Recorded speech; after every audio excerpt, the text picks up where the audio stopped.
क्या किसी भी रिज़ल्ट के आने के बाद आपने कभी अपने रिस्पॉन्स को रीइवैल्यूएट करने की कोशिश की है कि जो रिज़ल्ट मेरा आया है किसी भी काम के अगेंस्ट में, वो क्यों आया है? ज़ाहिर-सी बात है अच्छा रिज़ल्ट आने के बाद तो आप रीइवैल्यूएट करने की कोशिश भी नहीं करेंगे, लेकिन अगर बुरा रिज़ल्ट किसी चीज़ का आता है, तो आप रीइवैल्यूएट करके चेक करें कि एटलीस्ट कहाँ आपके रिस्पॉन्स में गलती आई है। अब ये रिस्पॉन्स किस तरह से असरअंदाज होता है आपके रिजल्ट्स के ऊपर, वो हम इस फॉर्मूले से समझेंगे। अब इस फॉर्मूले में आपको तीन चीज़ें नज़र आ रही होंगी। Number one stimulus, number two action या रिस्पॉन्स आप कहें, या फिर नंबर थ्री जो लास्ट आइटम है वो है रिजल्ट। हम इन तीन चीज़ों को समझें कि ये तीन एलिमेंट्स आखिर है क्या। सबसे पहला एलिमेंट है स्टिमुलस। स्टिमुलस बेसिकली वो चीज़ होती है कि जो भी किसी भी इवेंट कोई क्रिएट होता है और वो ट्रिगर करता है आपके फिजिकल या फिर बिहेवियरल चेंज को। उसके बाद दूसरा है रेस्पॉन्स। रेस्पॉन्स वही चेंज और वही फिजिकल और बिहेवियरल चेंज है जो किसी इवेंट के डेवलप होने की सूरत में आप दिखाते हो किसी को, या फिर आप कोई अमल करते हो उसके अगेंस्ट में, और उसके बाद आपको फिर रिजल्ट मिलता है। स्टिमुलस और रेस्पॉन्स का बड़ा गहरा ताल्लुक है आपके रिजल्ट से।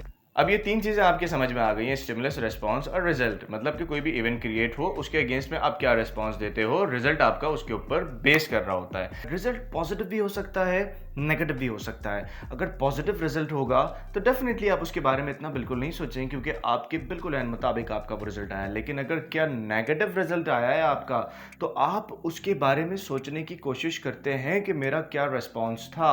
क्यों? क्योंकि इवेंट के अगेंस्ट में जो आप रिस्पॉन्स करते हो उसकी रिस्पॉन्सिबिलिटी आपकी होती है, और ये वर्ड रिस्पॉन्सिबिलिटी ही बहुत अहमियत का हामिल है आपके इस पूरे फॉर्मूले को समझने के लिए।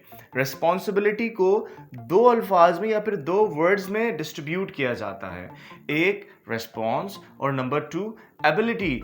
इट मीन्स कि आप में रिस्पॉन्स करने की एबिलिटी है या नहीं। अगर आप किसी चीज़ के रिस्पॉन्सिबल हो तो आप में उसके रिस्पॉन्स की एबिलिटी भी होनी चाहिए, तभी जाकर आपका पॉजिटिव रिजल्ट आएगा।